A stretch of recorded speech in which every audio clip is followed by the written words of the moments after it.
Yes, ladies and gentlemen, it is Double or Nothing AEW, and you've got three fellas who can't wait to chat about it.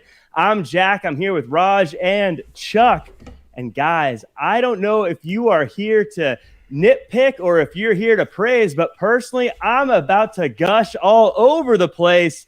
Before we get started with all the nitty gritty, Chuck, just overall thoughts. What'd you think of AEW Double or Nothing? 2 thumbs up, man. Like, they never seem to disappoint with the pay-per-view. And honestly, I thought that they were going to under-deliver tonight, and they just blew me out of the water. Start to finish, I thought that even with the pre-show match with Serena Deeb versus Rio, you're just talking about top-to-bottom quality wrestling, the likes of which we so rarely get with those monthly pay-per-views with WWE. So it is just a real treat to watch this. And they really, really, really, I think, went out of their way to kind of redeem themselves after the dud of a finish to the last pay-per-view, and it was just a solid finish, man. I love this thing. 2 thumbs up.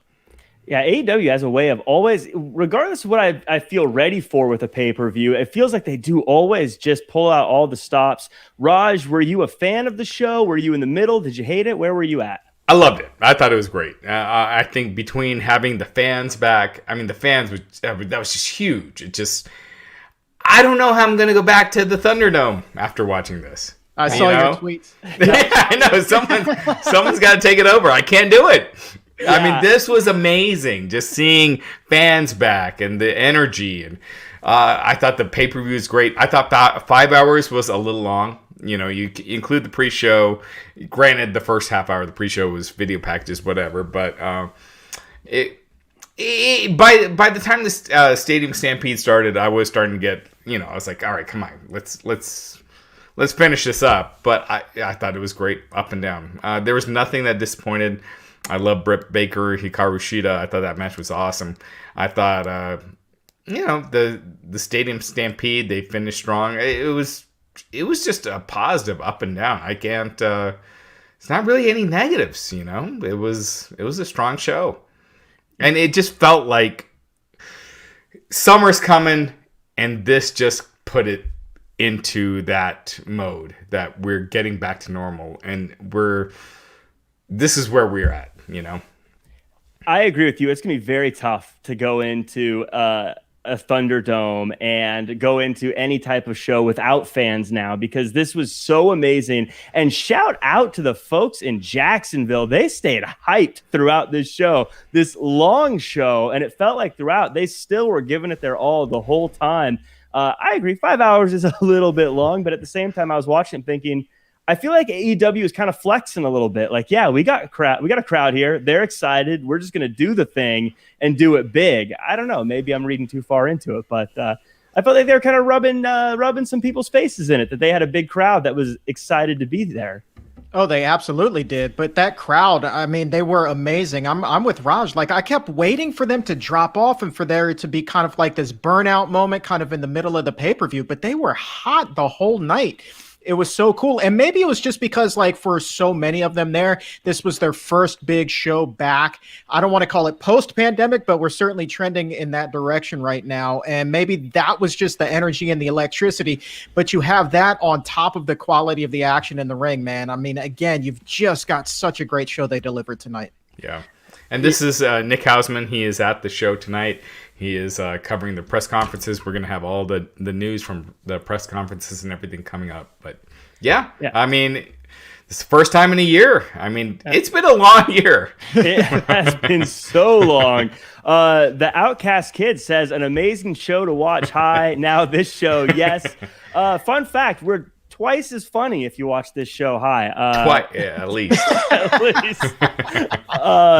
But let's go ahead and get into it. Let's talk about the show. And I'm going to start at the top here. The Stadium Stampede descending from the heavens. The Inner Circle proceeds once more under the breach as they collide with the Pinnacle in a match that felt like the final chapter of the pandemic. No crowds, this last cinematic match.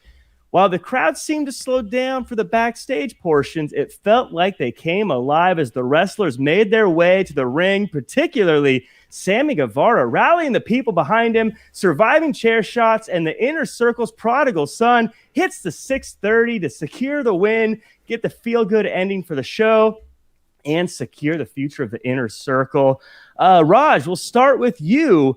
Thoughts on the Stadium Stampede 2 and how it all played out at the end of the show? I thought it was fun. They did some cool stuff. I like Conan being the DJ, which is kind of neat. The little Shad Khan moment. I thought it was cool. I thought it went long. I was losing interest after a while. I knew they were going to end up back in the ring. And it's clear that most of this was pre-taped, but it was fun. It was a fun match. I just, at the 5-hour mark, it did feel a little long, but I enjoyed it. I thought it was, man, with what we've been through this past year, this was amazing. To be back in the ring, the crowds, singing Judas. I put this out on Twitter. I said, I think Judas is the most over entrance song since Stone Cold's theme in 2001. I don't know if there's anything since 2001 that's been as over as Judas as far as an entrance theme.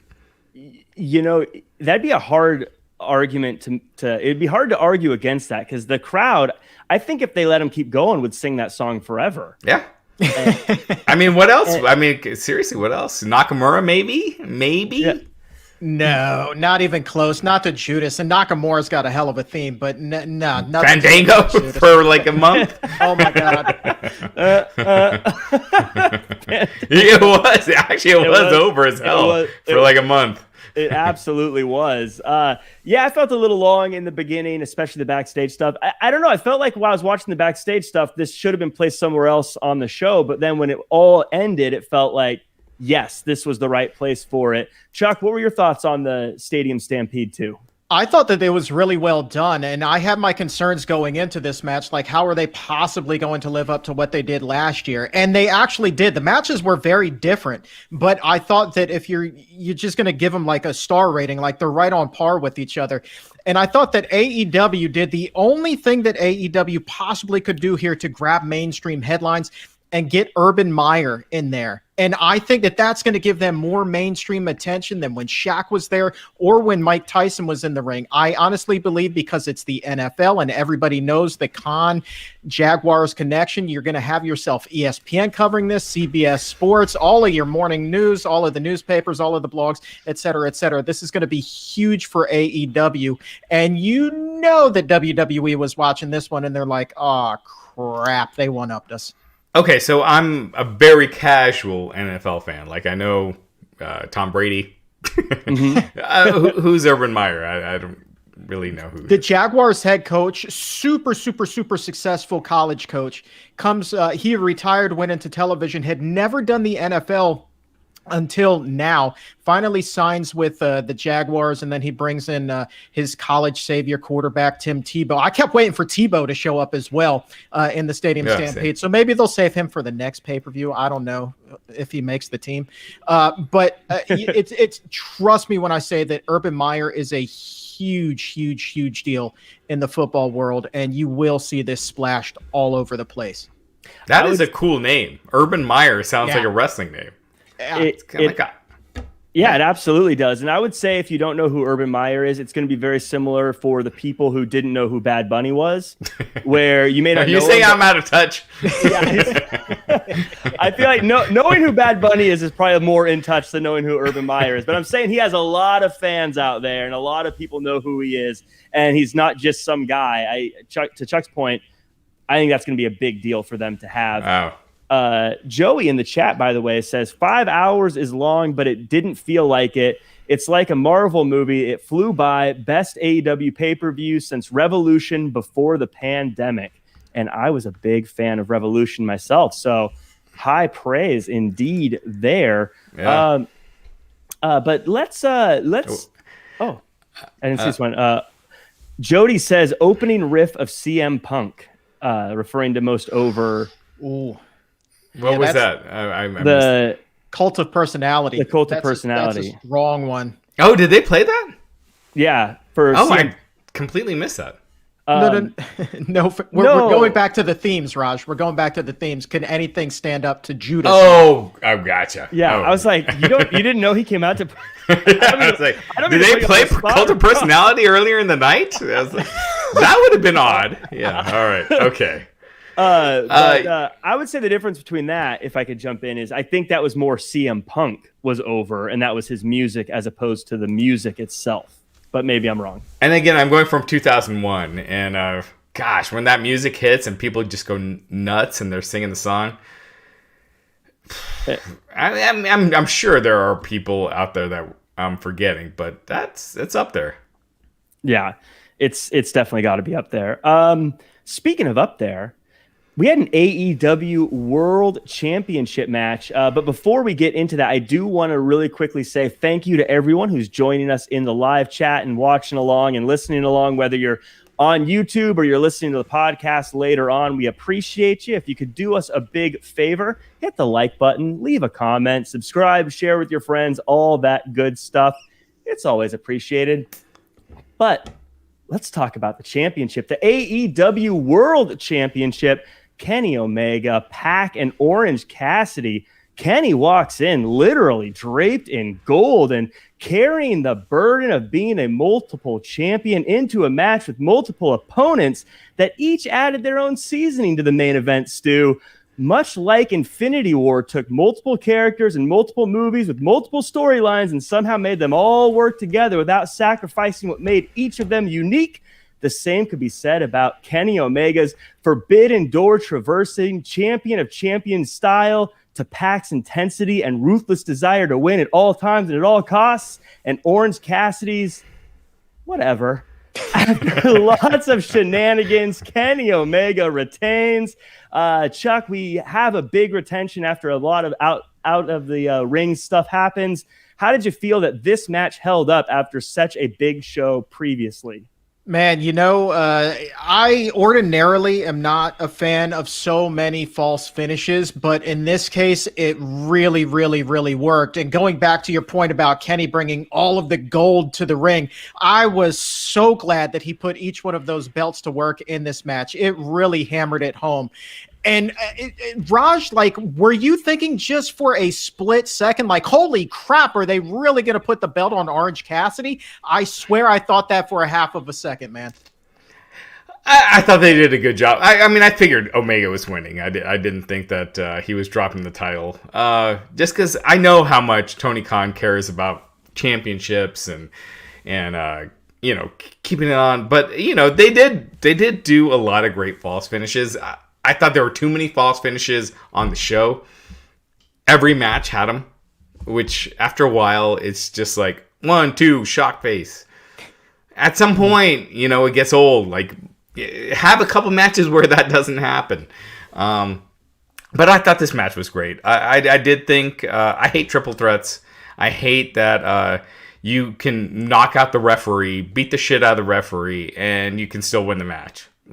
There is a part of me that respects winning, a title changing over whatever, a clean win or whatever you want to call it, over a real pinfall, the champion getting beat.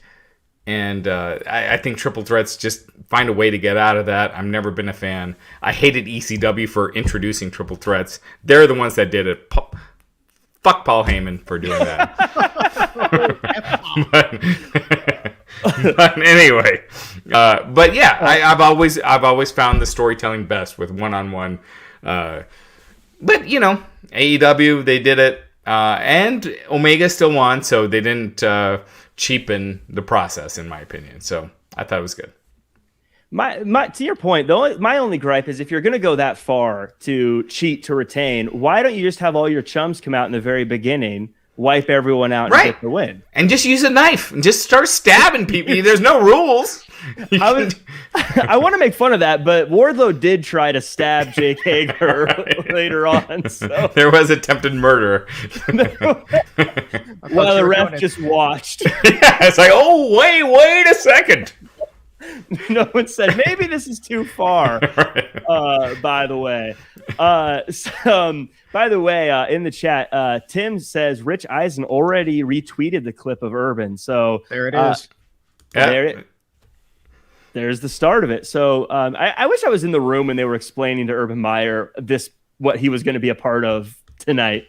And I hope that he was like, I have no idea what's going on, but okay, you're the boss. He can be such a showman at times. Like, I'm sure that he just kind of ate this one up and did the Cassidy, like, whatever, and just had fun with it. I mean, that's kind of who he is. But speaking of Cassidy, though, I mean, like, his stock, despite taking the loss here, did not take a hit at all. As a matter of fact, I think that his stock rose with this performance, and I really think that moving forward, he's still got big and bright things on the future. Whether or not he's ever going to be a world title holder, I don't know. But for tonight, he certainly shined.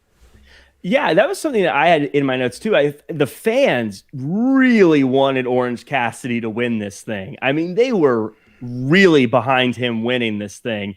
And I think that in the long term, even though this is an L for him, in the long run, it's a win. Because I think he basically showed the world everyone wants to see him win the big one at some point. And whether or not he does, that'll be seen. But I think you have to look at it as a win for him, showing that he can hang with the very top of the company and still have the crowd very actively behind him.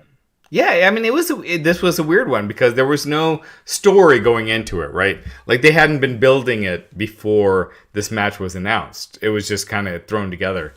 Because really, I mean, the one that they had kind of hinted at was Christian Cage and Kenny Omega. And they kind of went away, and then just out of nowhere, it's like, okay, it's Orange Cassidy, and then they added Kenny Pac. But, it was, I mean, they got the crowd going. There's nothing negative you could really say. It was a great match, and it was awesome. So that said, it looks like, I mean, I don't know. I feel like the way this ended, that we could definitely see whether it be Orange Cassidy Pac 2, whether it be Orange Cassidy Kenny Omega down the line 1-on-1, whether it's Pac Kenny Omega 1-on-1. I think this match actually opened up a lot of things for the world title situation in AEW. Now, we'll get to his next challenger in a little bit, but Chuck, as far as the next contender goes, I feel like they still look like contenders, do they not? I think so. I mean, especially Cassidy. I don't know where you go with Pac at this point, to be honest with you. But where do you go? I mean, we can talk about Jungle Boy, as you said, in just a little bit. But I honestly kind of, when that match was over, I was like, there's still a lot of meat on this bone. There's still more of this story that they could absolutely tell. It wouldn't surprise me to see Freshly Squeezed still in the picture here, at least for a little bit longer. In AEW, they do have this core of fans of about 100,000 fans that are going to buy whatever. There is nothing right now, if you did a straight one-on-one match, that I see being a big draw. As far as Omega's next, I mean, do you see anything being a ratings changer or moving numbers? I just don't see it. So they can keep doing Orange Cassidy and they could do a singles feud. It doesn't really matter because it's not like they have a big, huge match on the horizon that they need to get to. Right. Yeah. Well, speaking of meat on the bones, before we got to the end of the show, or actually I should say we have Trey is balding, Stellar, Justin Lopez. Trevor Lawrence should have been in the room as well. Okay, I don't know who that is. Who is that? Their quarterback. Their new quarterback. Yeah. Okay. So he should have been in the room. They should have had all the Jaguars in there, the whole team. I know Tom Brady. Tom Brady should have been in there. That would make sense. It is Florida. Yeah, and then Carmine says 5.5 hours, too long for a predictable show. AEW has to stop signing guys that have WWE on their resume and push within the talented company. That actually leads me to what I was going to talk about next. We got a new signing, going to be an analyst for Rampage, going to be a coach as well. We have the world's strongest man, Mark Henry. He is all elite. I love this signing. Raj, how do you feel about them getting the world's strongest man? It's funny, I tweeted like in January at that Raw Legends show, everyone that was humiliated is now with AEW. And it's funny, there was a story where Paul Heyman was talking with TNA back in, this was like 2012, about signing with them. And he said, you want to have a legend, that's fine, but you have one. You got to push your Bobby Roode, you got to push your James Storms, your Beer Money, but you have your one legend where there's Hulk Hogan, Sting, but you only have one. AEW has too many now. Like no one remembers that Paul White is with AEW until they bring him on. It's not like he's made any difference. I don't know. Whatever. I love Mark Henry. I'm a big fan of his. I think he's an inspirational story. Even now, the amount of weight he's losing and getting in shape and putting that all online, I love him. But I think there comes a point where you don't want to seem like you're the retirement home for WWE guys. I agree with that. Part of me, though, thinks that you're going to bring in these names where it's going to appease the folks over at Warner, right? So you're going to have these names, and the thought process there is that hopefully then you can attract some of the WWE audience, which these shows appear to be more discreet audiences, unique audiences than people would think. So is Mark Henry going to drag some WWE fans over? Probably. Is it going to be enough to move the needle? Probably not, but it does go to familiarity, and I think that that's something that these salespeople could use to say, hey, man, we got a lot of these WWE guys, and the sponsors may not yet know AEW by name. So from a business standpoint, if you can still attach WWE to it somehow, it may help bring some sponsors on board. That's kind of my philosophy there, but I do agree with you 1,000%. You don't want to keep bringing in these retreads and make it a retirement home. That would be a real problem. But do you think these advertisers know Mark Henry or Big Show? I feel like they know like a Steve Austin or The Rock or They do, but they don't. But WWE, because you can attach that name to them, that's where the value really comes in. Now you could just say the Big Show. You could say we have Paul White. I don't know. It just feels. I don't know. Again, I'm a big Mark Henry fan. It just seems like when he came out, I was like, he got a big pop. It was a surprise because Mark Henry always felt like a WWF lifer. Mm-hmm. Like he just seemed like someone you would never see drift away. But at the same time, it's like, and same thing with Paul White.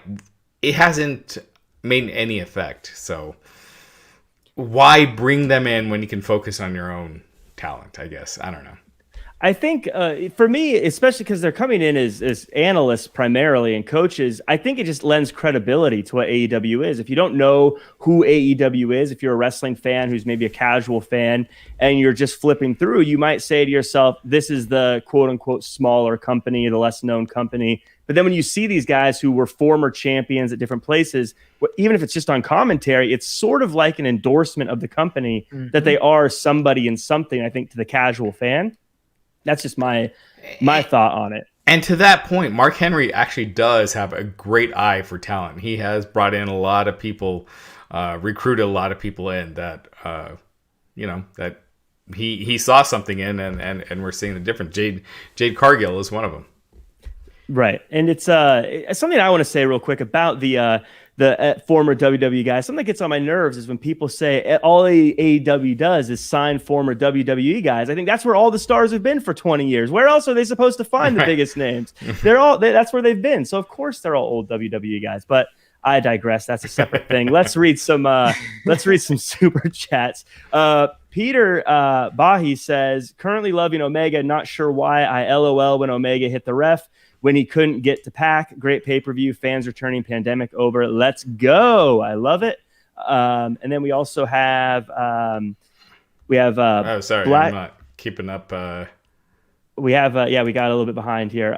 We've got wow, we got a bunch of them. Sorry, I'm scrolling through. Let's go with Jax here on the screen.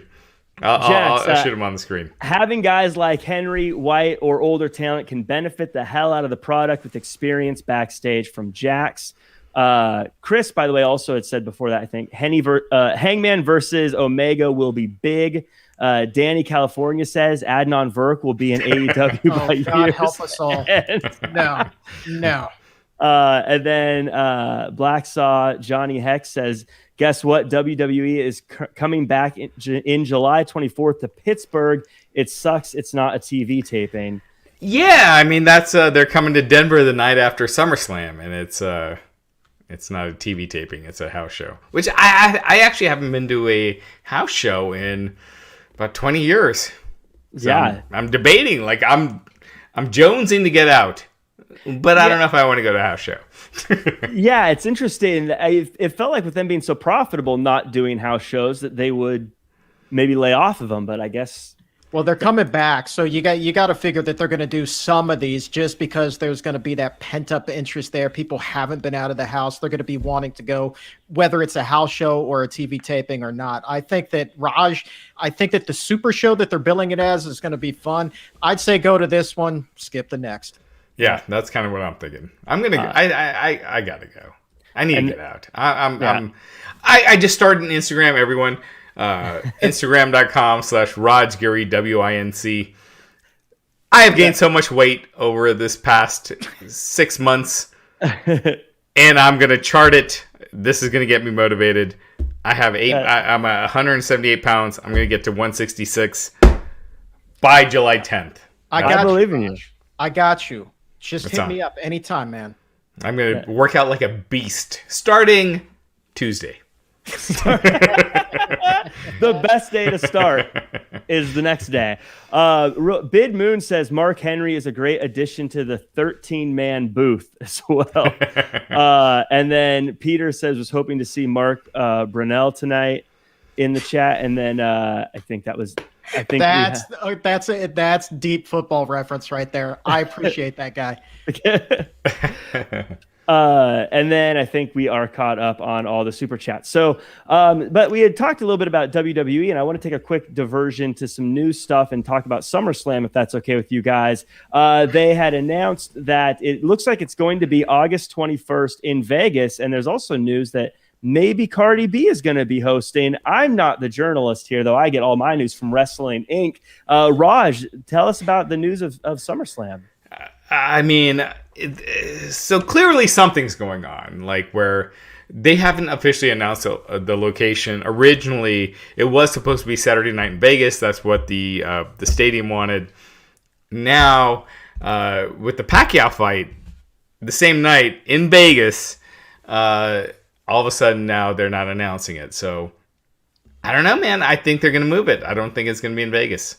We'll see if it happens, but doing it the same night as a Pacquiao fight, it just seems it doesn't make sense, I guess. And really, you would think they'd move it to Sunday if you got a Pacquiao fight on Saturday, regardless of being in the same city. So, yeah, what was the original thought process behind moving it to a Saturday anyway? Was there some sort of logistical issue there, or they just thought more people would watch on a Saturday? Yeah, I think the ticket sales, like there would be a lot more ticket sales on a Saturday night in Vegas.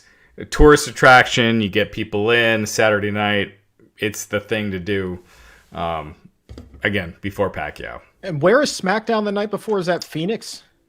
Yeah, so it's Phoenix, then.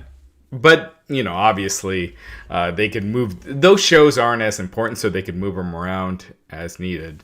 But yeah, Phoenix the night before. That one they can't move around. But the next night in Denver, they can cancel that if they wanted to, because that's just a house show.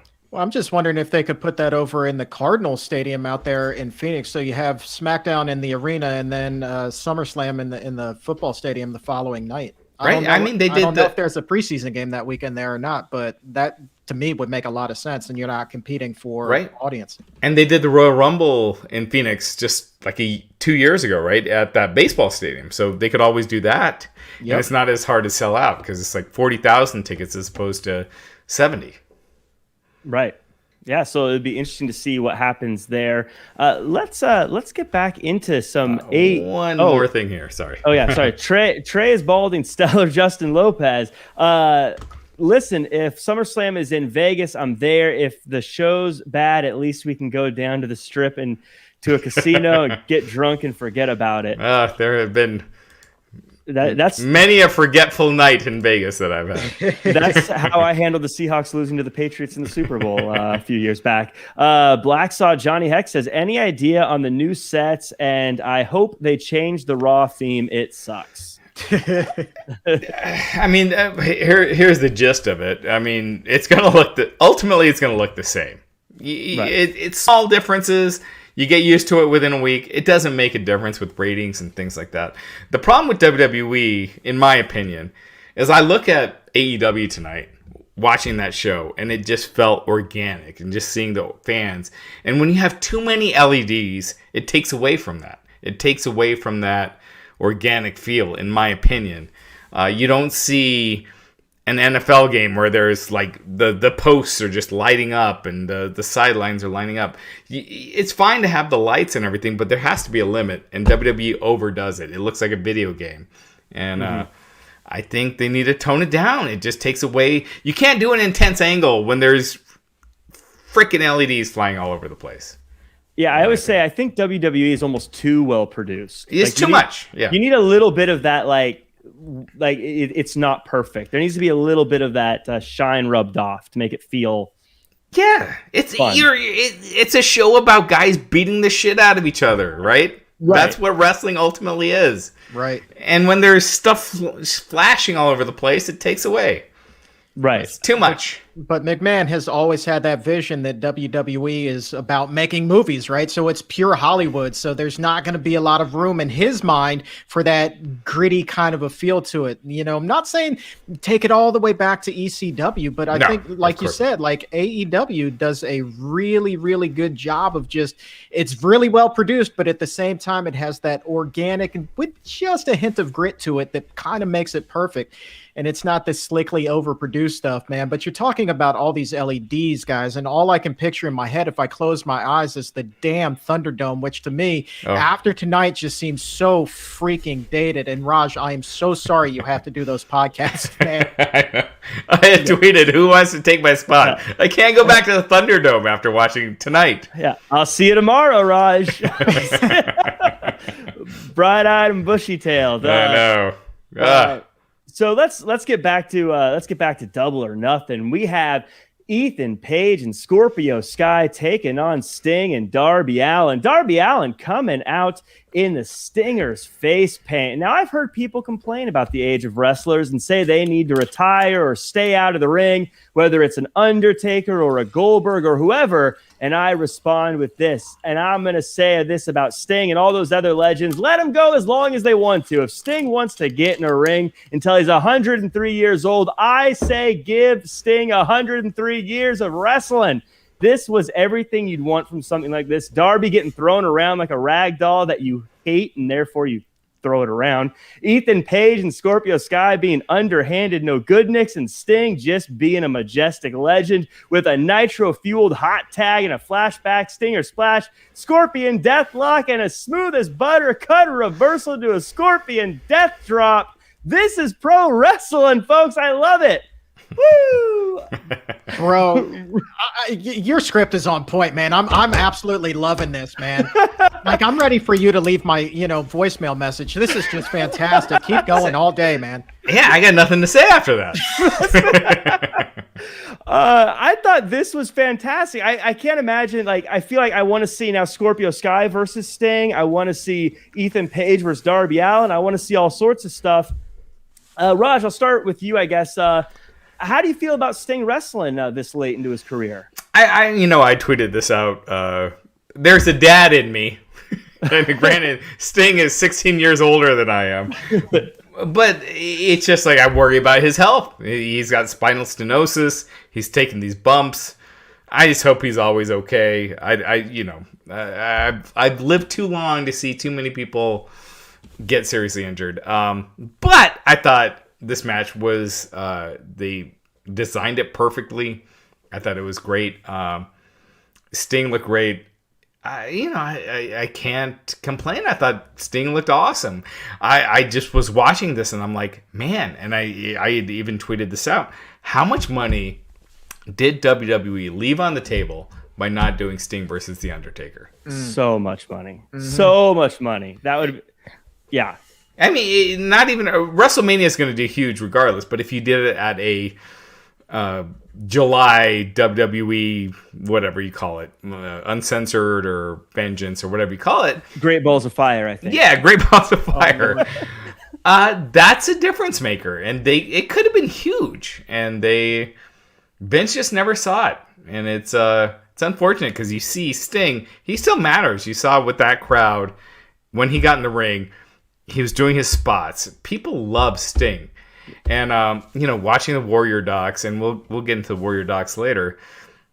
Sting was always a class act, and he kind of reminds me of Roman Reigns right now. When I talk to any wrestlers, I never hear negative stuff about Roman Reigns, and that's kind of how it was with Sting. I would never hear people talking bad about Sting, it was very seldom, and he was just one of those guys that was just chill, had everyone's respect, and he's still here. Man, he's the man, and just seeing him out there doing his thing, getting to go out on his terms, it's just cool to see. And I love the way that just like right at the top of the match, he knew that there were going to be all those doubters out there. So what does he do? The flying cross body off of the casino chips, right? And he was just like, right away, man, I still got it. And the crowd during the match, you still got it. It was really fantastic. And then it was so nostalgic to see the Scorpion Deathlock, the Stinger Splash, the Scorpion Death Drop. Like it was kind of like taking a trip in the Wayback Machine, but at the same time, you've got all of this new talent in the ring with him. So, and that kind of goes to what we were talking about earlier as far as retreads, but what AEW is doing really, really well that Impact did not back in the day was still elevating your younger talent, the guys that need to come up. Really, the star of this match was Darby Allin, even though Sting eventually, got the win for the team here. Darby Allin is the guy that you're going to remember in this match. I really think that they do such a good job of using the familiar faces to elevate the younger talent, man. And that's what gives me optimism for AEW moving into the future. I'm just gonna, from a personal standpoint, I was a WCW guy till the bitter end, and so it hurt so much when they got bought and then just cast aside. And so there's a part of me that feels a little vindicated that the Stinger is still crushing it at this age. But I mean, he just looked great. I didn't think there was any moments where it felt like people were slowing down for him or doing anything to like kind of help him out. It seemed like he was just doing great, but Chuck, to your point, all the other guys looked like $1 million also. And I think, like I said, a Scorpio Sky Stinger match, I think Ethan Page, I want to see more of. I think everyone benefited from this, and it was great and all around good stuff. Sting looked great. He's a legend. Absolutely. Jax Collins, Collins in the chat says, my view, AEW is your new kind of attitude era. Saying that lightly, WWE is your Cartoon Network wrestling, and it's just too familiar of the past. Yeah. WWE, they are stuck in their formula, and they can't get out of it. And right now, part of that formula is repeating matches over and over and over again, which it just, when you're like, watching the show and you're like, did I watch this show like 2 weeks ago? They're just stuck in this my God, I don't even know what to say. Just this rut, I guess. And I don't see it changing. I mean, they were in there pre-pandemic. It's a safe spot to be in. They're making tons of money by not taking any risks, and that's kind of where they're at. I hope they get out of it, because it sucks to watch 3 hours on a Monday night when almost every match you've seen before. Absolutely. Right. WWE, it's like a treadmill, right? They're running, but they're really not going anywhere. No, it's the same. It is the exact same night in and night out. And, I think that maybe they're playing it safe just for business reasons too. I'm not sure that this is all 100% creative. I think that this is business driven, man. But my God, it's just so refreshing to watch anything other than WWE right now. Yeah. Gaming Sage Pro says, if Sting can do this 5 to 10 times a year, I'm happy. I agree. I think he's doing great. But Steve says, I don't care how good Sting looked. He's 60. Push Page. I feel like Page got a good Ethan Page. If we're talking about Ethan Page in this match, I think Ethan Page still looked good at the end. I feel like he's came off looking. Dude, he tossed Darby Allin into the freaking crowd, like over the guardrail. Right. Yeah, should we talk about that now? I mean, that was when Bam Bam Bigelow did that to Spike Dudley. Bam Bam Bigelow was twice his size.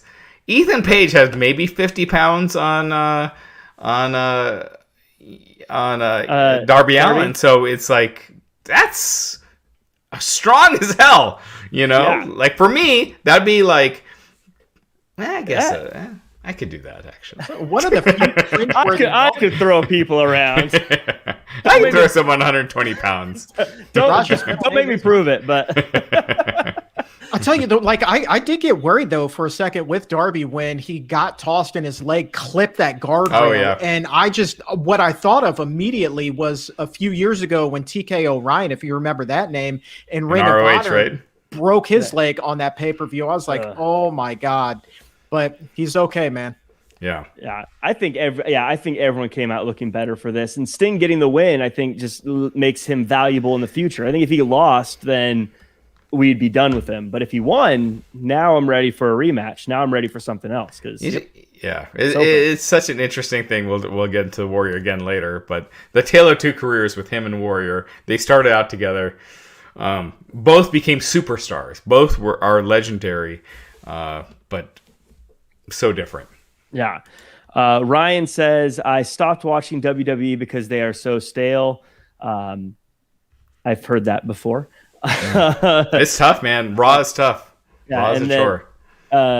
Zook Enigma says, the entire pay-per-view was awesome. Much love, Jack. Thank you, Zook. I appreciate that. Why not us? Why not? Yeah, I gotta carry Chuck, you asshole. I gotta carry these two. But speaking of much love, let's go to the AEW Women's Championship. Britt Baker, DMD versus Hikaru Shida.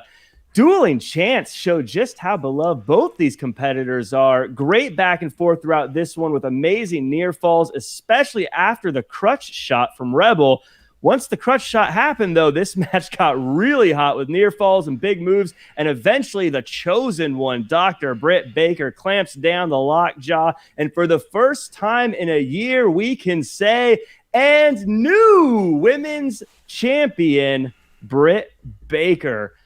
Chuck, DMD was one of the biggest crowd responses of the show. How did you feel about Britt Baker, and how did you feel about the match she put on to win the championship? Absolutely love this thing. It was her time to shine, and I tweeted this during the show. I mean, like, forget the fact that this is pro wrestling, right? What Britt Baker and Hikaru Shida did tonight, they fast-tracked gender equality for all of sports, right? I didn't even think for 1 second that I was watching a women's wrestling match. I was watching a wrestling match, and a damn good one at that. These two left everything in the ring, and Britt Baker, I mean, this was her crowning moment, and everybody knows that this is her division now. No doubt about it. Britt Baker became a bona fide star tonight. I will use superstar. I'm not going to use it in the WWE sense, but a straight up wrestling superstar. This is Britt Baker's moment. She deserved it, and they worked their ass off. Yeah, Raj, how do you feel? I mean, I agree 100%. I feel like, at times when we like to label the men's championship as women's championships, but I thought this match, it felt like it could have been the main event. Like, I thought Britt Baker has been a star in the making. She has been getting over by herself. She has made her character just over and over and over. And I just feel like her and MJF, just if you build your character, you skip to the front of the line.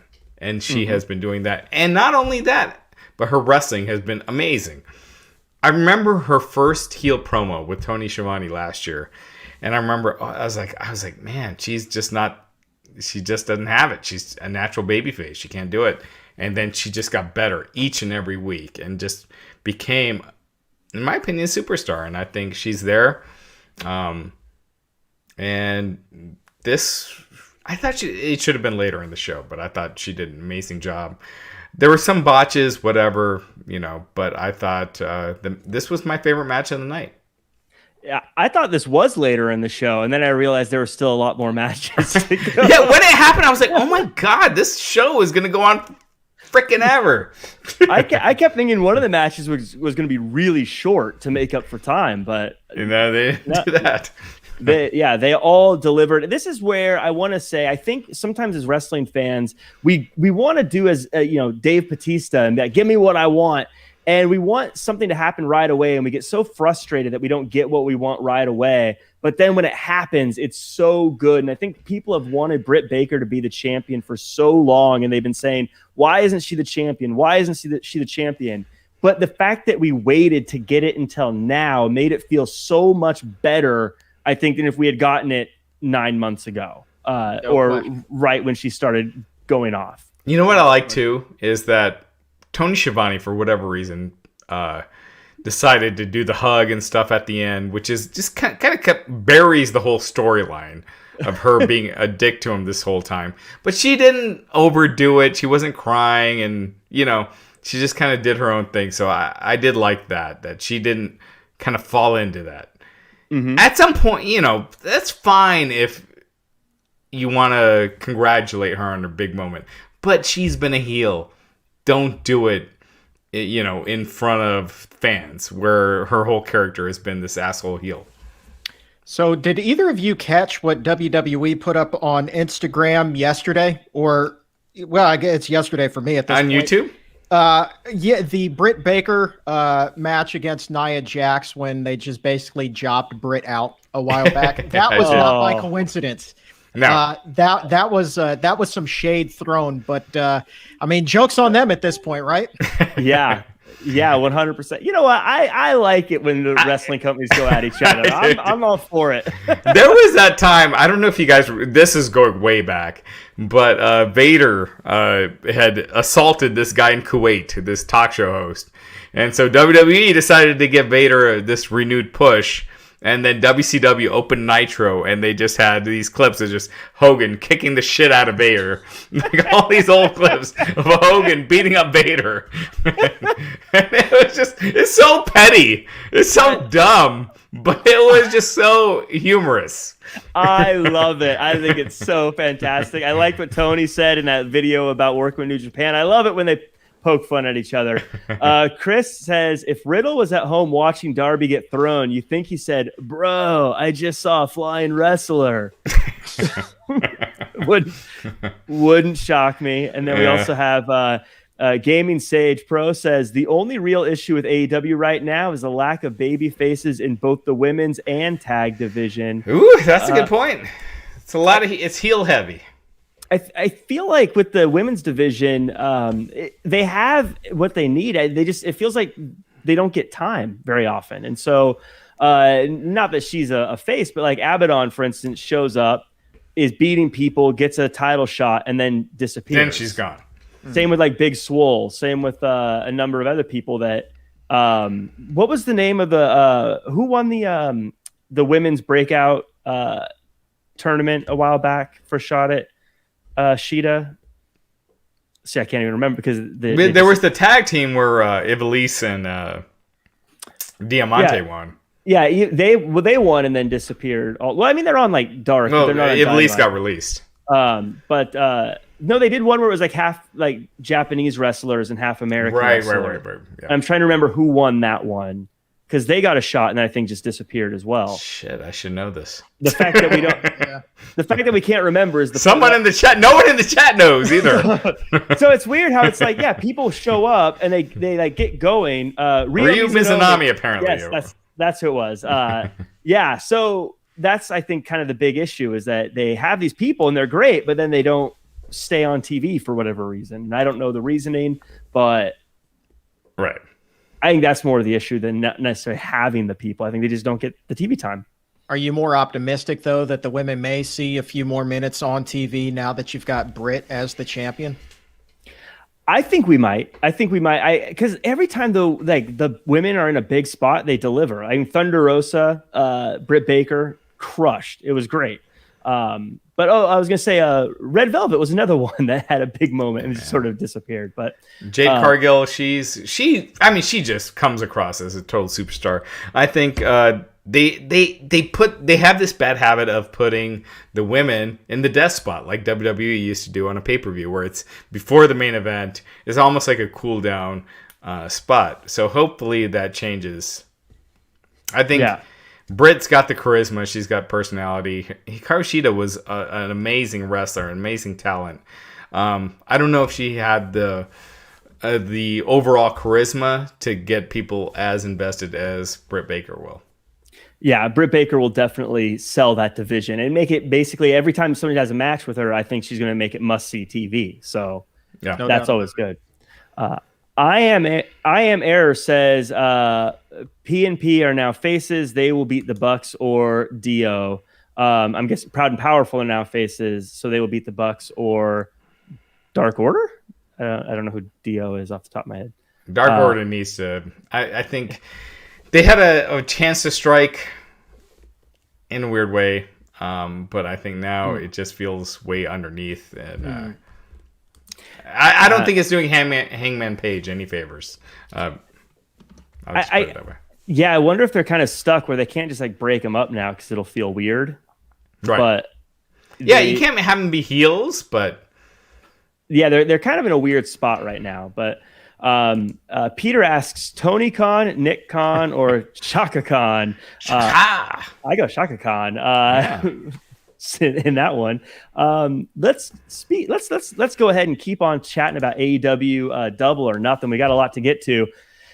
Lance Archer versus Miro. Like a lot of these matches, it started off fast as we saw what would happen if a bear ever fought a bull, or if Thanos ever fought Galactus, or if Samson ever fought Goliath. Miro slowed things down to his pace and made it a methodical beatdown, and Lance Archer was happy to oblige as Jake came out and tried to snake Miro, but Miro threw Damian Jr., and Miro almost got a choke slam for it, but eventually the TNT champion locked in the game over, and the Murder Hawk monster passed out. Chuck, I want to ask you first, what's next for Lance Archer after another loss in a big spot? Man, I honestly don't know. For real, I don't know, because you look at what happened to Jake Roberts tonight too, right? He got punked out in a big way. And granted, he's old, but I would like to see a little bit more fight from him. He's associated with Archer. He gets punked out. Archer goes down as well. And I mean, like, I don't know. He's really kind of in the spot now where he's just going to fall down the card, and it's going to take some retooling for him to climb back up. Your guess is as good as mine, man. And I've been covering wrestling here for 15, 20 years, and I have no idea what to do with this guy at this point.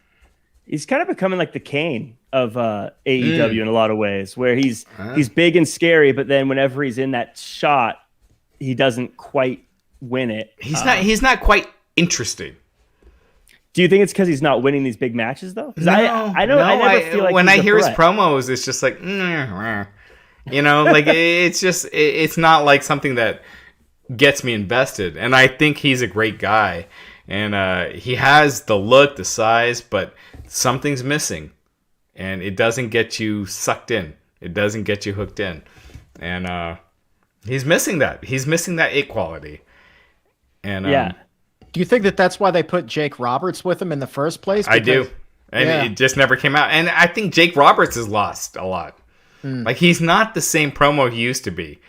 He sounds old. I don't know what the right word is, but he just doesn't sound. He's not that great promo he was in '87. Well, I found that he's been cut off a lot. Like, Archer would just like cut him off mid-sentence. I kind of feel like he wasn't being given an opportunity to cut a full-blown promo. I've been noticing that the last. But I wonder if that's because he can't do these promos. Like, maybe. So yeah, he's definitely someone that I feel like if you are it's hard to have those like we're dangerous and we're going to speak in soliloquies and poems about beating you up when every time you're in a title match you lose. Suddenly that the the value of that starts to go away. But got a couple super chats here. We have Gaming Sage Pro says Sting should be the new leader of the Dark Order. Oh God! If you want to kill him quick, look. When was the last time someone said the words Colt Cabana? Yes, it's like no one cares about the Dark Order. Yeah, it definitely feels like it's kind of overstayed its welcome a bit. I mean, I liked him. I'm behind him, but I don't really know what, Me high, the Outcast Kid says, me high laughing, no snakes were harmed. What a fantastic moment when he threw the bag, though. Miro. Who can stop Miro right now? Who do you guys think could be the guy to beat Miro right now? Ooh.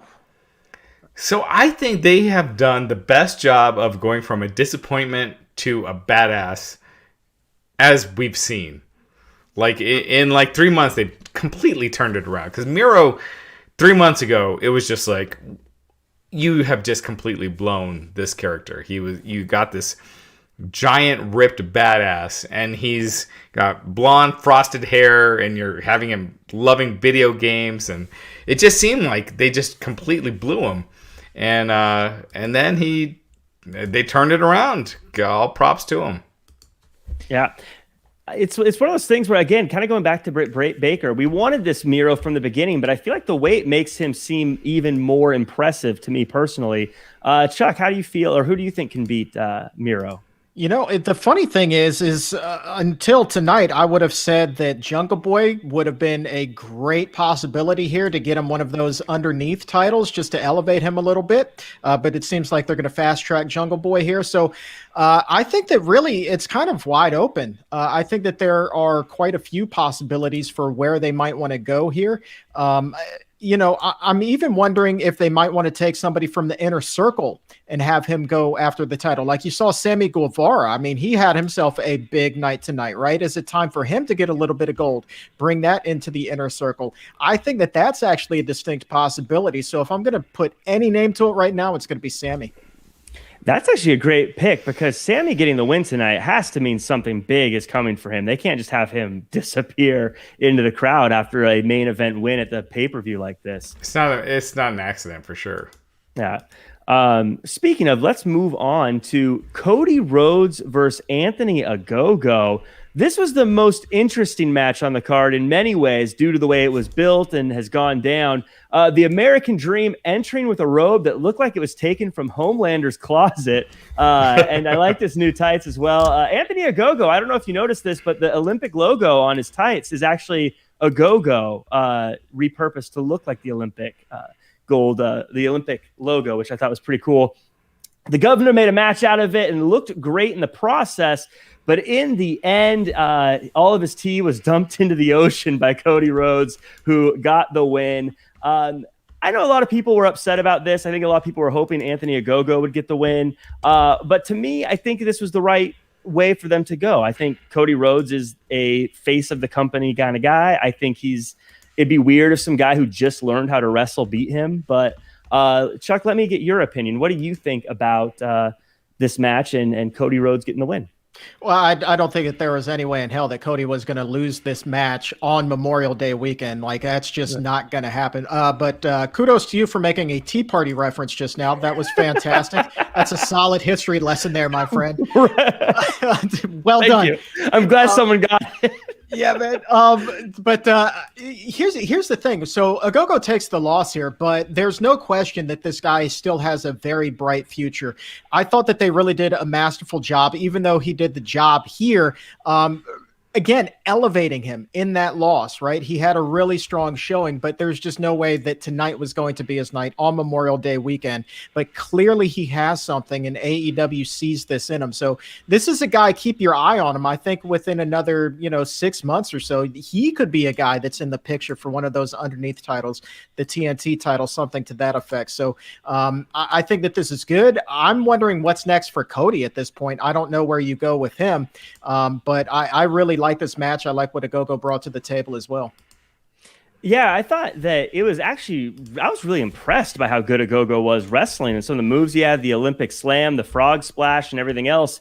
Yeah, I don't know what Cody Rhodes is going to do next, to your point, because I guess there's just really no, if he can't go for the title, I don't know if he just has another TNT title rematch or whatever, but yeah, I don't know what's next for him. But Raj, how did you feel about this match, how it went down and all that good stuff? Kind of mixed.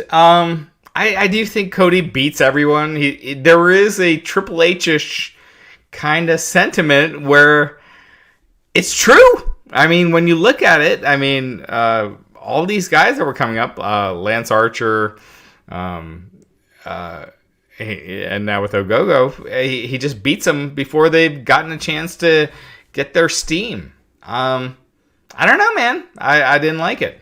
I felt like I get Cody winning on Memorial Day, but I don't know. He's not. I feel like Cody hasn't made any stars. Interesting. You don't think Ogogo looks better after tonight? No, I think he's back to where he was. It was just kind of. Let me ask you this: barring a win, is there anything that you would have said would have advanced Gogo, elevated him tonight? Yes, a win over Cody. Well, I said barring, which was not going to happen this weekend. A win over Dustin, and then you go to Cody, and then you could have Cody beat him, but at least you get that. Again, I feel like when you go with the racism and xenophobia, and they're not, and I'm not saying AEW is doing that, but when you go with xenophobia, the anti-USA stuff, it just seems dated. And no one, I just feel like any educated fan does not think Ogogo really hates the USA.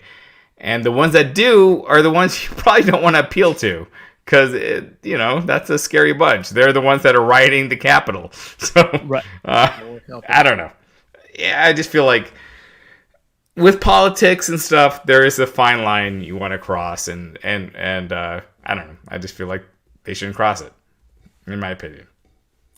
Yeah, this one did get, I think, a lot of traction on social media because of that, whether good or bad. It seemed like a lot of people were against Cody because of this, at least what I saw in my Twitter timeline.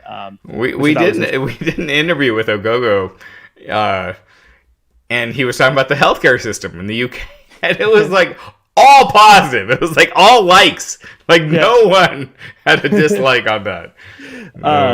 Yeah, I was thinking if this is like a very subtle way that Cody's trying to turn, that would actually be, we may look at it as one of the better, more subtle ways it's ever been done. But Danny California in the chat says, Cody Hurst Hemsley was never going to lay down. In Cody's defense, if it was my company, I would be the champion for 100 years. So yeah, absolutely. Kayla Mick says, Cody looked old school Sting. I know that wasn't intentional, though. I could kind of see that. I thought it did, like I said, it did look a little Homelander, but I thought it was kind of cool for the sake of what he was doing. Look, the Homelander is awesome, by the way. He's such a great character. I mean, the best TV character on a TV show. He's a good character. Best of the last 3 years, in my opinion. Yeah, I wouldn't want to hang out with him, but he's a good TV character. So that's speaking of characters. Casino Battle Royal happened. Lots of fun moments and lots of big names. And I could get into all the nitty gritty, but it comes down to three big things, in my opinion. How does the Casino Battle Royal compare to the Royal Rumble? 2, was Lio Rush a good joker? And will he be back in AEW? And 3, Jungle Boy wins and gets an AEW World title shot. Raj, I'm going to ask you this first.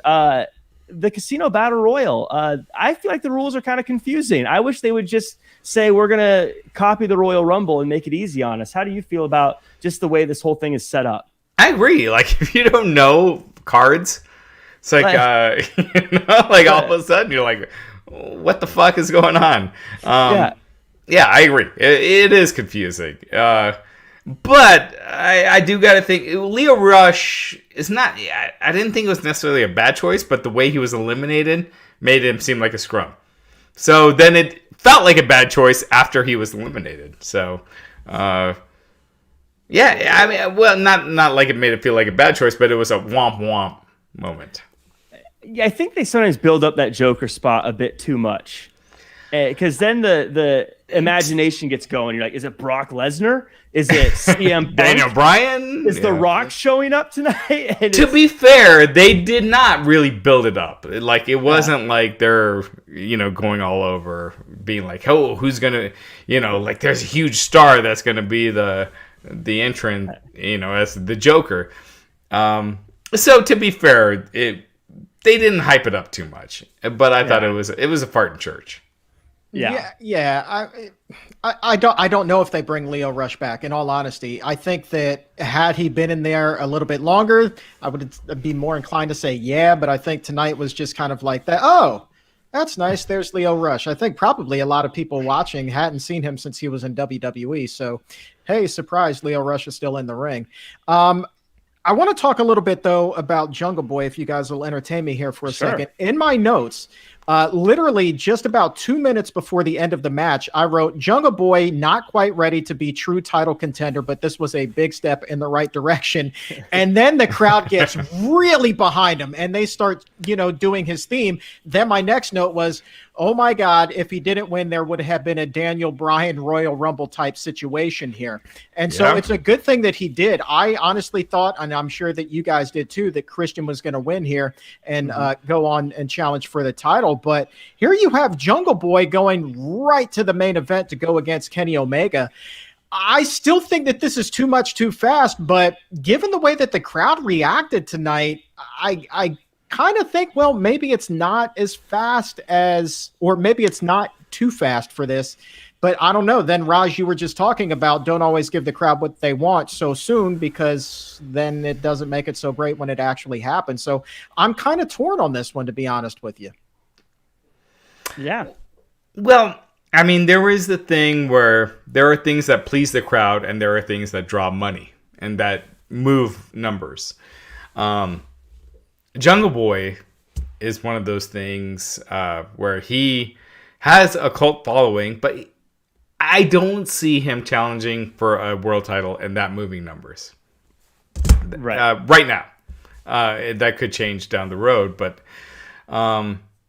if the AEW crowd, I mean, Jesus Christ, if you ever say anything negative about AEW on Twitter, like I could talk shit for hours on end about Raw, and it's just positive. Everyone's like, yes. But if I say one thing, if I say AEW started a minute late, and it's just like, well, that's what they wanted to do, and they have, their fans are just, they will not hear it. So, Jungle Boy, I don't think will move numbers for a pay-per-view or be a draw, but the crowd loves him, and that crowd loves him. But he's not there yet. I will say... And Darby Allin is. And Darby Allin is one of the guys that AEW has been pushing, and he has been shown to move numbers. I'll say I went into this thinking, I agree. I thought Christian was going to win this. When he came out first, I was like, oh, he's going to be that guy that goes the distance. He's going to be the guy that goes from number one to winning it.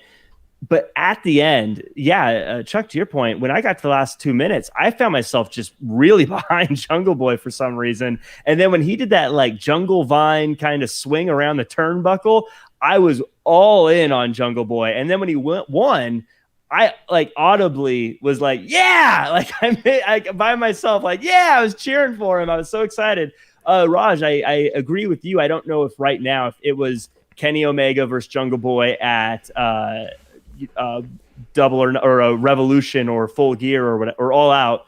I don't know if people would really buy into that. I don't think he's going to win in 2 weeks, but what I do think it's going to do is get us used to seeing him in the ring with world champions. Right. And getting us to start changing our perception of where he's at.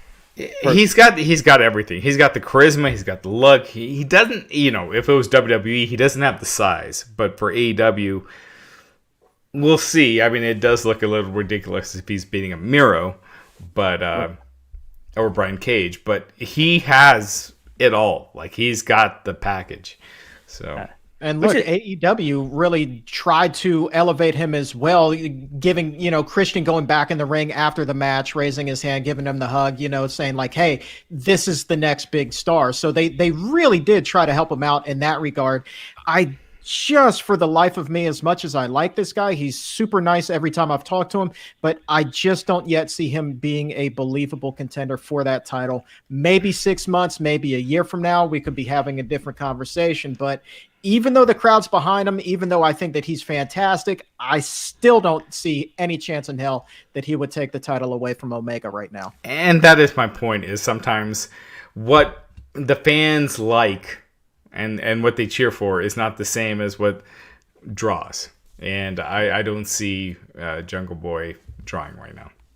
I will say he is smaller in wrestling, but I bet if he was standing next to me in real life, I'd be like, dude, you're jacked. It's not just size. It's like talking and building a program and just cutting a promo. He's just not there yet. He'll get there. I mean, he's got it all, but he's only like 24, right? He's still super young, right? Yeah. So like that. So yeah, he's got plenty of time anyways. The Outcast Kid says, who gets the Factory its first pay-per-view win? Oh. That's a trick question. They're not going to get a pay-per-view win. I'm off here. Oh, and then we had we also had the Outcast Kid say, oh wait, no, there's a few well, on the screen we have Trey Balding, Stellar, Justin Lopez. I thought they would wait for the first road show on July 7th to give him his title shot. It says 2 weeks, so yeah, I guess not. And then we also have that's the Outcast Kids win. Who gets the Factory its first pay-per-view win? Gaming Sage Pro says Tony Khan trolled WWE with Leo as he works mostly for New Japan Pro Wrestling. And then I gotta ask you guys real quick, what did you guys think of the Tony Khan promo the other night? Did not like it. I mean, it's funny as hell, but it's kind of low rent, right? It was low rent. And I think that you want to distance yourself from the competition, not keep taking pot shots at them. Like, it really does kind of cheapen the product. It plays right to the AEW faithful, but if you're a WWE guy and you're watching this, you're just like, why? That's just some cheap BS right there. That's like an indie promotion trying to, attach themselves to WWE. And the last thing AEW truly wants is to attach themselves to WWE. But I think in essence, by taking the shot like he did, that's exactly what they did. So funny as hell, but I just don't see it helping at all. I loved it. I know it was. I loved it too.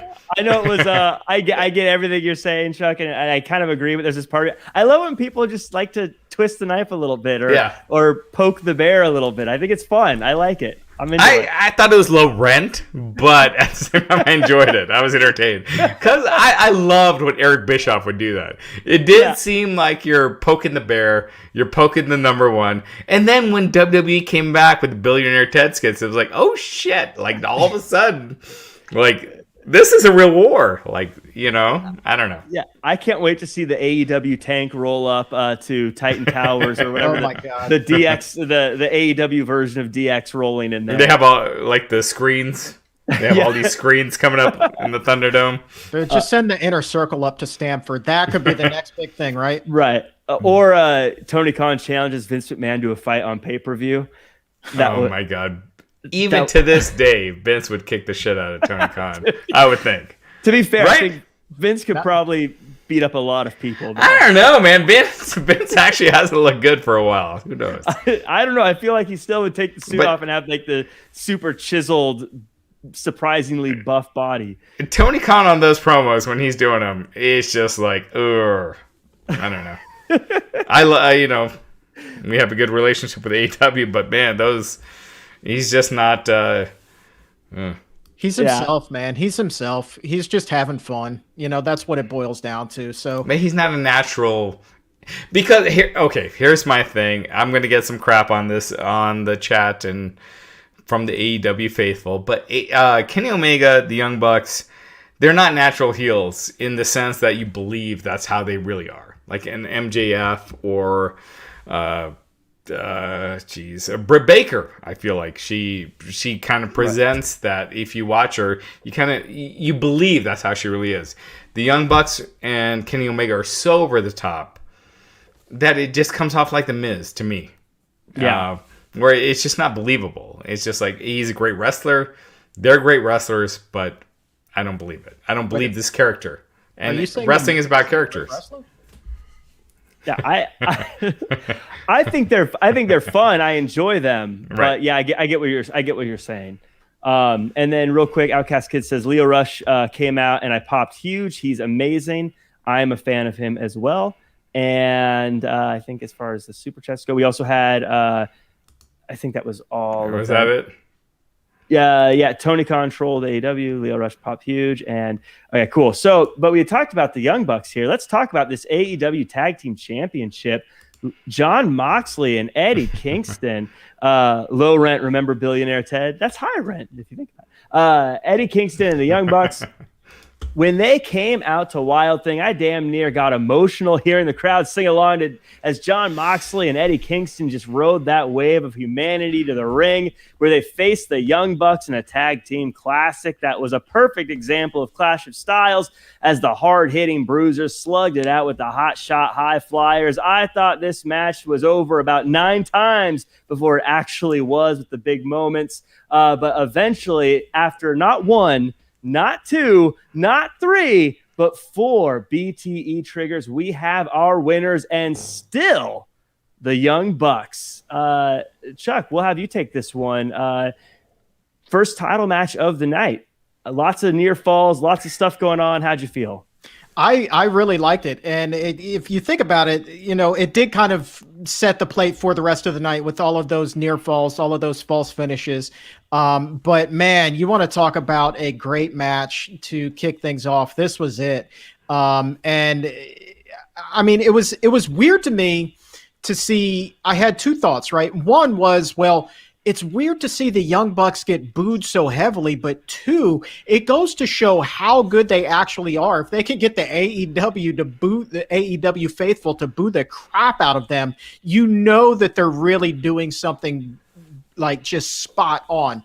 And I thought that they did a good job telling the stories throughout the match. And my only half joking question here: did Nick Jackson dye his hair to try to look like Randy Savage? Like, that was my big takeaway initially from this. I was like, what the hell is going on there? He looked kind of weird. He did. He absolutely looked weird. I thought I liked it, but I thought it was fun. But maybe I'm different than everybody. Maybe I'm wrong. I don't know. I'm never one to get on appearances because it's not like I'm a supermodel, kind of.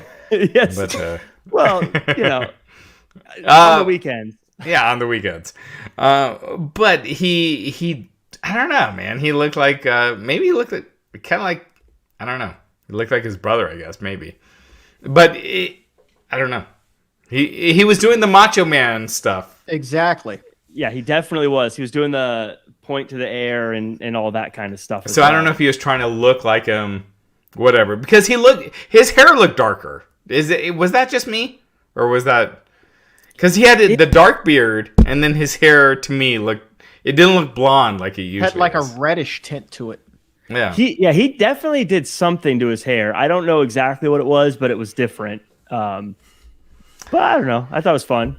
Whatever. It was a fun match. I thought this match was great. I love Eddie Kingston. I think John Moxley is outstanding.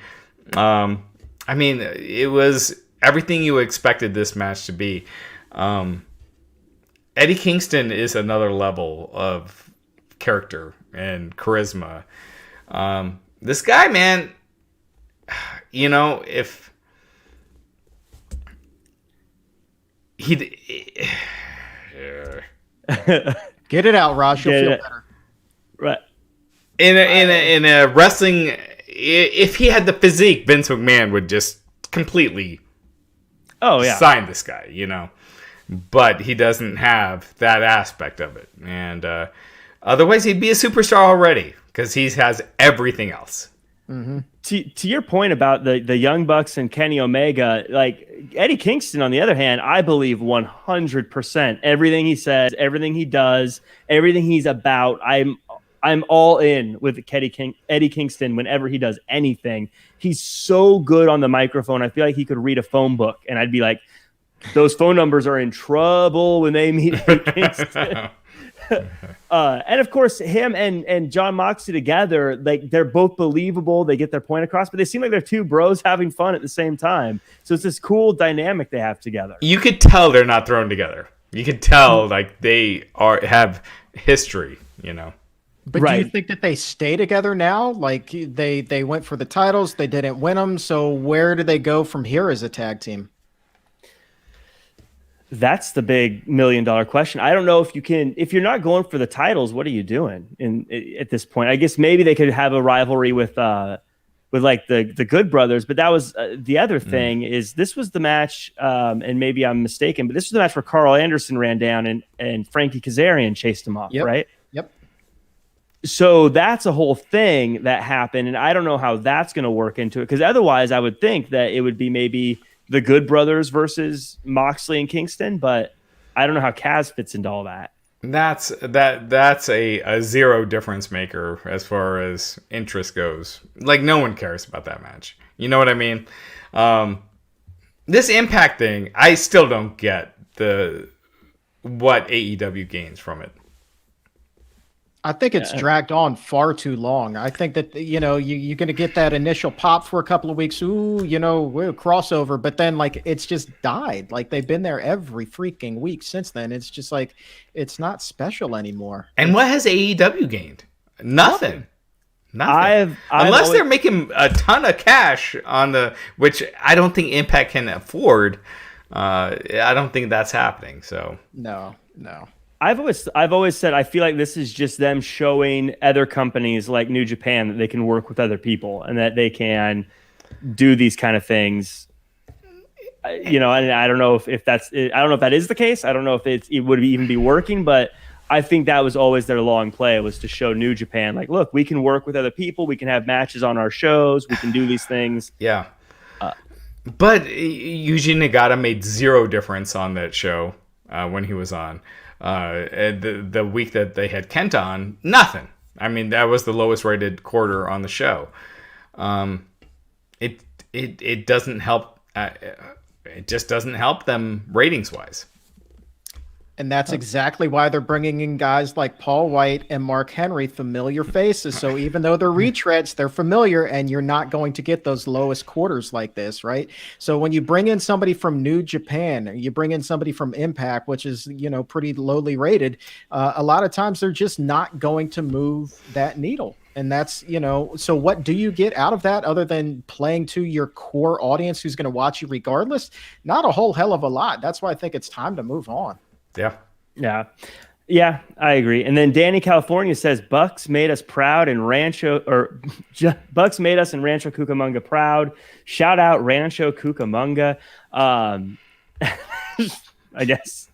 One last thing from this tag team match. I love the line that Callis said, where he said after the Meltzer driver on the ramp, he said, "I think a spot just opened up on the roster." I thought that was a good little line there.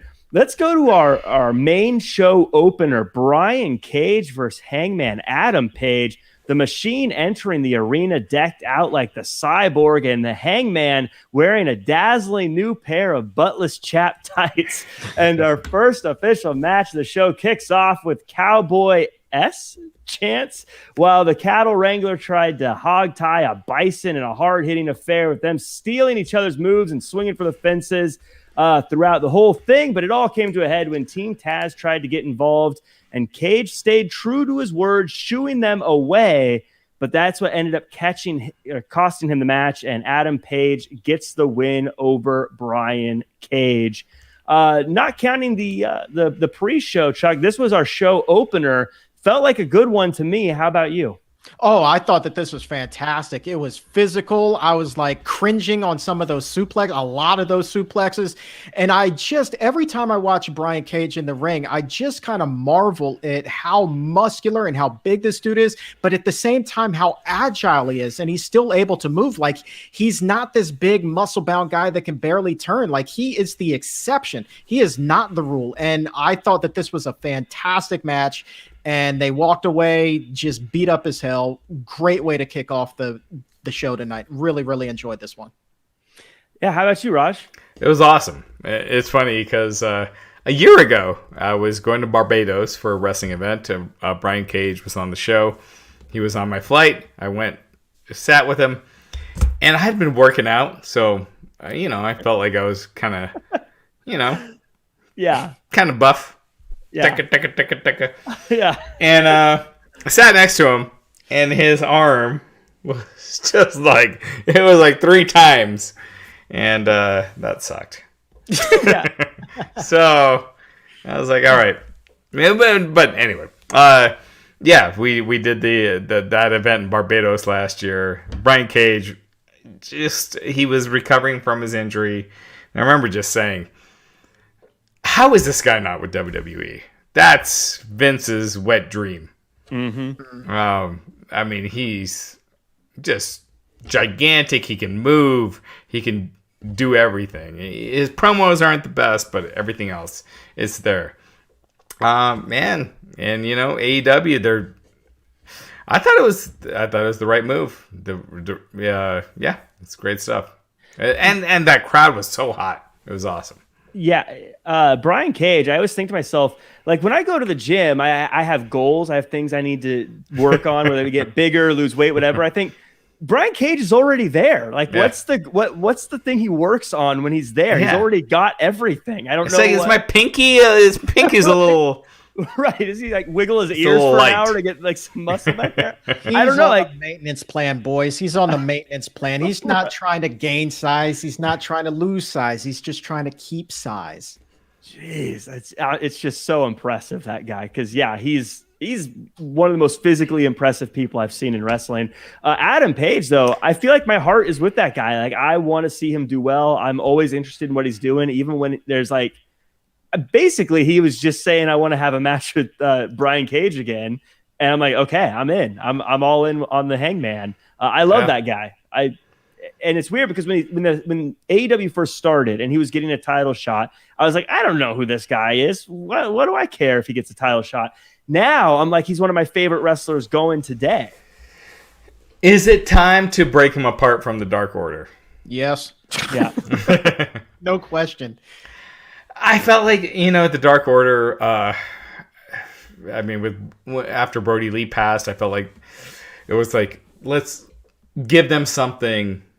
Let's, that was the time. And it just didn't happen. And it's gone. Yeah. I would say, for me, I think they should break them up, but at least Hangman from the Dark Order. But I don't think it needs to be a big thing. I think they should just, it's not a feud. It's just he's doing quietly separate them. He's just not in the room with them anymore, and they're not in the room with him anymore, and he's off doing cowboy stuff, and they're doing whatever it is they're doing. I think Dark Order is fine on Dark and Elevation as just a group, but they don't really have a purpose anymore. It doesn't seem like, but. I think you would need to take them off of TV for a few months and then slowly build up with a new leader coming in and have it be, some big name or something like that. And that's the only way to, try to turn turn the dial back up for those guys, because they're just ice cold right now, Yeah, and it's kind of like, if you sign Daniel Bryan, are you going to put him as the leader of the Dark Order? Because yes, or do you actually get some money out of him? So right. I just don't see this as a salvageable gimmick. I mean, the only reason I go to bat for them for Dark and Elevation is it gives, like, I don't know, like, what is Preston Vance doing if he's not a part of the Dark Order? Like, what gets him on TV? And he's great, he should be on TV, but like, what's his angle in? I guess is the only, at a Dark and Elevation level. At a Dynamite level, I don't know, but I don't know. I'm trying to support these guys. I don't know. Hold on. Let's save us from the Dark Order debacle, because there's no good answer there. I do have in my notes that I wanted to ask you both about what is in the future for Brian Cage. Like, do we start to see maybe a babyface turn here from him tonight? I think so. I think this is him breaking away from Team Taz, which I think is time for him, because he's so great. I don't really get the FTW title. Like, at this point, it felt like they brought it in because they weren't sure what was happening with the TNT title, and now it's just kind of a thing that he comes out with. But I think it's time for him to go off on his own. I feel like Team Taz, they never win. I don't know why you'd ever want to be on Team Taz. They don't do very well. I always felt like wrestling was one of those things that you could explain very easily to people that don't watch overseas. You can go to, you could go to India. Like, I could go with my cousins and just be like, hey, these guys hate each other. This guy has to beat the other guy, keep his shoulders down for 3. And then, titles make sense. Once you bring the FTW title, it makes no sense. Like, this is a belt that was created, and it was like 10 years ago, and he loses, he doesn't lose the belt. Once you start going in that direction where the titles don't mean anything, or the belt is just there as a prop, it just, I don't know. I just feel like it muddies the water. It doesn't further along the company and your storylines and your characters. So anyway, I think that it's a big waste of time to have this FTW title because it makes no sense. So yeah, it was like the $1 million belt when Ted DiBiase would lose and he's still, the guy that beat him was not the champion. Then what? Then explain that. Why is the guy that beat the champion not the new champion? It makes no sense. Anyway. Yeah, I agree. I don't know if he was defending it. Sure, whatever. We have another title, but yeah, he doesn't defend it, and so then I get don't rid of it. Yeah, I don't really get the point of it there. It also, Team Taz in general, I like all the pieces. It's just I don't really get why they're together in the first place anymore. It's not like Taz is getting them tons of matches on Dynamite or helping them win a lot. It feels like they feel like the randomly thrown together team. But I like all the pieces. But yeah, I hope Cage breaks away, and the way he's so good in the ring, he's easy to cheer. So I hope he turns face because I want to cheer him doing these huge feats of strength, beating people. Yeah. We have Trey is balding, Stellar, Justin Lopez. They need to start building Hangman up to main event All Out versus Omega. I was glad to see he's still over AF. Yeah, I want to see one day at a pay-per-view. I want to see him ride down to the ring in a horse, like just take the horse to the ring. Tonight was the first night we really kind of saw what was over and what wasn't, and that was awesome. Yeah, it was interesting too because sometimes like Miro getting all the cheers that he got, like the Miro's gonna kill you, or no, that was the other day, but Miro's gonna kill you, and yeah, you're right. Seeing what was really over was interesting tonight, but let's go ahead and get to the last part, the buy-in, the NWA Women's World Championship, Riho versus Serena Deeb. The first match of the night on the buy-in, and if there was any question about how the people feel about Riho, it was answered immediately by the crowd, starting off red hot, but Serena, not to be outdone, got some dueling chants going of her own, and I thought this was a great way to start the show. Great match overall. Deeb retains. My question to you, and Raj, we'll start with you. Is this the last we see of Serena Deeb and or the NWA title in AEW? I don't think so. I don't get what they're doing with it. I don't get because Serena Deeb hasn't been on Power. Like that's the NWA main show. Right. So it's a dead promotion. I hate to say it because but it's just the fact. It's not, no one is watching their show. It's just not, it's a dead promotion. Serena Deeb is awesome. She just rose to the occasion every time. She rose it tonight. She's awesome. I just think she's one of the most underrated wrestlers that's out there, and she showed it tonight. Yeah, so hopefully, you know what kind of sucked is that Britt Baker and Thunder Rosa, and I love Britt Baker. I think she's a superstar. Thunder Rosa was in that match too, and she did not get the bump that Britt Baker got. And I feel like she's a superstar too. She absolutely is. I think it goes back to what was being said earlier about how she doesn't really get the follow up, at least not on Dynamite after that match. And right, she won. I think there's a little bit of well, Big Swole won in that their rivalry too, and Big Swole disappeared. But I think with Thunder Rosa, she's kind of like Serena Deeb, where I feel like I'm still not 100% sure. Is she with AEW, or is this like a temporary thing? Or and so I feel like it's hard to invest. Chuck, how do you feel about the women's division and the NWA AEW women's division?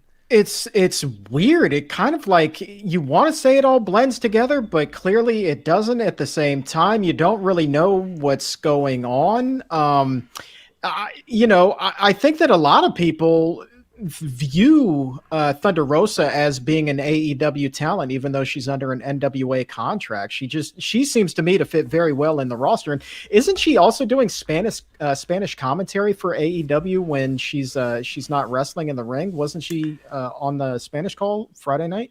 Yeah. And one of the guys on there got fired. Willie Urbina, right? Yeah. Mm-hmm. Yeah. So clearly she is really ingrained with AEW, and I find it interesting if she wasn't really an AEW person, why would she be doing commentary, not even wrestling, right? So like that kind of leads me to believe like, yeah, she's more AEW than NWA. I'd love to see Serena Deeb slide in more to the women's division as well, but I don't know what you do with that NWA women's title, to be honest with you, unless you just have a second belt for the women. I honestly don't know what to do with that.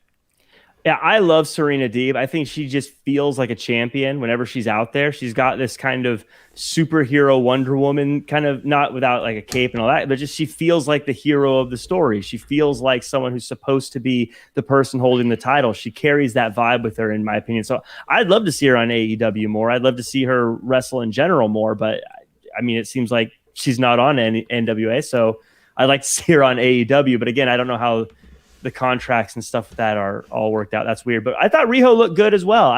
I'll be honest, I was someone who's been skeptical of Riho in the past, but the crowd loved her, so I'll accept the L on that one. I think Rio's got just natural charisma. She's just got that. You just want to cheer for her. I just feel, and so it was an interesting dynamic with her because I feel like Serena Deeb is the same way. Like she has that. You just want to cheer for her. But Riho, I think because she's smaller, so you want her even that much more. She's like that Mighty Mouse. You just really are cheering for her, and I thought it was a fun way to kick off the show. Do you feel the least bit bad for her, though? The commentators were saying she just moved to the U.S. full time, and she only got here a couple of days ago, and then she loses. I mean, it's like, welcome to the U.S. full time now. Right. Do the job. I know. That was kind of a shitty move, apparently. Anthony Ogogo's like, I told you. Right. And now you don't have health care. Oh, that's great. Well, Anthony Ogogo, he did go off on the American healthcare system in our interview with him, so you could catch that. Yeah, that's such an interesting, so much interesting stuff in that when you look at it. But I know. But that does it for the AEW Double or Nothing side. Any final thoughts before we move into? I do want to chat about the Warrior docs real quick before we head out. But any final thoughts on Double or Nothing? Again, solid show. I just wish we didn't have to wait all the way until next Friday night at 10 p.m. Eastern to get the follow-up to this. You know, I think that the NBA playoffs are really kind of sticking it to AEW's momentum right now. But the show itself, 2 thumbs up. Yeah. It's awesome. I loved it. I can't watch. I don't know if I can go back to the Thunderdome. I'm going to... 3 hours of watching wrestling in the Thunderdome. I don't think I can do it. So I might need some replacements. So, Chuck... Well, to To be fair, it's going to be an hour and a half of replays, not necessarily an hour and a half. That is true. And, yeah, I mean, chances are tomorrow we're going to see Cedric versus Shelton, the New Day versus Matt Riddle and Randy Orton in some way. Right. I mean, it's just we're going to see a lot of the same stuff. Don't forget Elias versus AJ. Oh yeah, that combo. Yeah. So it's going to be Jackson. Yeah, it's going to be Elias versus AJ because last week was Jackson Riker versus AJ. So right. So yeah, that's the show for tomorrow, guys. There you go. But I do want to ask you, did you guys check out the Ultimate Warrior docs? There was 2 of them. So I'd love to know if you guys saw them, what your thoughts were. Definitely saw them both. I thought that there was stories left untold in both of them, but to be perfectly honest with you, I did not think, if you would have asked me this 2 weeks ago, this would be my opinion. But I thought the A&E documentary was way better than Dark Side of the Ring. I just thought that it was a better told story. Raj, what do you think? 6,000% yes. Yeah, I thought the Dark Side of the Ring just felt lazy. Like they just had to get it done. They're like, we'll just interview his ex-wife and throw in some Jim Cornette comments, and I don't know, it just felt lazy, which I would not have thought with any of the other documentaries they've done, because they've always seemed well researched and everything. And I just thought it sucked.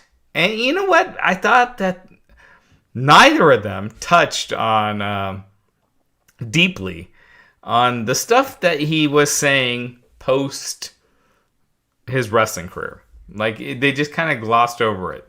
And they both did it. And I thought that was right up Dark Side of the Ring's alley.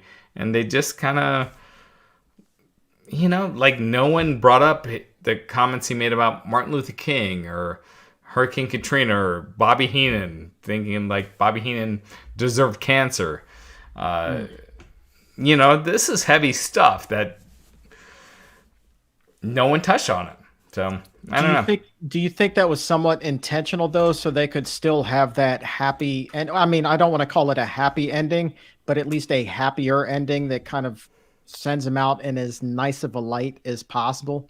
Because I especially in today's climate, man, if you focus on that stuff, there's no coming back from it. For A&E for sure, but Dark Side of the Ring has no reason to do that, right? True. Do you think maybe Dark Side of the Ring, because this is such a topic with so much, it's kind of like low-hanging fruit, kind of easy to write, so to speak, with someone like the Ultimate Warrior? You think maybe there's like, it's kind of writes itself, let's roll with it, as opposed to trying to dig deep and get more information? I just think that, man, the stuff he said was so awful. Heath Ledger deserving to die, that it wasn't even brushed. I don't know what the reason was other than time. With Dark Side of the Ring, they had 1 hour. That should have been a 2-hour episode, in my opinion. Mm-hmm. I mean, this guy was an icon. As much, they had Jim Cornette on there saying that it was just him being pushed to the moon, and that's why he was a superstar and he beat everyone. Look, if you had Terry Taylor beating everyone, he's not going to become a super, he's not like this idolized superstar. Warrior had that charisma and just everything about him. It just hit. You can't undermine all that. So anyway. But in interviews, the producers of Dark Side of the Ring have talked about how some of these stories have been told before, so they need to find new angles and new pieces of the story to talk about. And maybe their feeling was, just playing devil's advocate here, maybe their feeling was that stuff had been talked about so much they wanted to focus on other things because they only had a limited amount of time. But that hasn't been talked about on a TV show yet. Like to this day, that has not been talked about. Like those comments have not been brought up on his documentary or, the stuff he said about Katrina or MLK. That has not been brought up. So, were those? And remind me, when he said those things, were they in interviews or on Twitter, or was there? I can't remember where those. I've heard those things, but I don't know exactly where I heard them from. Blog posts. Oh, okay. I was gonna say because I didn't know if there was if they had if there's a citing it kind of issue. Right. It wasn't like he was paraphrased wrong or something like that. No, these were his actual blog posts, and I mean they were horrendous. Yeah. I mean it. And look, I'm one of those, like, I have friends on every side of the political, spectrum. It's not about that. It was about he was absolutely homophobic and racist, and that's not a political thing. It was just what he did. Yeah, I don't know why they would duck that. Yeah, again, like I said, I'll be honest, I haven't had a chance to see them, so I can't really comment too much on them. But I know there's a lot of stuff on well, War here. after we're done, well, I'll send you the links. All right, yeah, I definitely have to get to them because I'm kind of behind on the docs, but yeah, definitely. But he was a superstar. I mean, he was insane how big he was at that point, and to downplay it is not fair. No, yeah, he was a massive star. He was like the Goldberg of his era in some ways, I think, because he was this just unstoppable force of nature. But real quick, favorite wrestlers, both of you guys. Who do you guys pick? All time? 3, yeah, like your top 3 of all time. Ooh, Sting would be number 1. Sting. That's who I got love into it. wrestling. I grew up watching him, love him. Nice. I'm going to put Rock number 2 just because of his promo skills. Love the man on the mic. And number 3, Bushwhacker Luke. These are my personal ones. Yeah. So I would say number 3 is Randy Orton. I'm a huge Randy Orton fan. Number 2 was Bret Hart. And then number 1, I was a huge Lance Storm fan. I loved Lance Storm. What? Wow. That's what I was expecting. All right. No, everyone always says that when I say Lance Storm. Lance Storm. I don't know. You got all these weird collections of Lance Storm videos in your. I do have a signed Lance. I bet he'd be freaked out if he saw it. No, it's a shrine of Lance Storm. No, I don't know. I saw him in ECW. I was like, this guy's really good, and then I just stayed a fan. I don't know. But I don't know. I was just really into him. But yeah, who's yours, Raj? I would say in the chat, everyone. I would say it would be Savage, Randy Savage, number 1. 1987 to 1992, Randy Savage. Roddy Piper, 1985 to 1989, Roddy Piper, and then Steve Austin. Yeah, that's a good list. Yeah, that's probably holds up better than Lance Storm and Bushwhacker Luke. Bushwhacker Luke, it doesn't. It's rare to see that make the list. Who are you to doubt Bushwhacker Luke? Hey man, we just interviewed Bushwhacker Luke like 2 weeks ago. That's the man right there. Then you know the power of Bushwhacker Luke. I love the Bushwhackers, but I think that about does it for us. Unless you guys have anything else to add, I would say thank you guys so much for watching along until the very end here. If you are still watching, give us a like, leave us a comment, subscribe, all that good stuff. Let us know your top 3 personal favorite wrestlers in the comments, by the way. That'll be fun to see who everyone else likes. And also make sure to check out the Raw after show on Wrestling Inc. as well. It's going to be a doozy, as well as the NXT after show on Tuesdays. And always check Wrestling Inc. for all of your wrestling news. That does it for us, for Raj, for Chuck, and for me, Jack. Thank you guys, and we'll see you next time.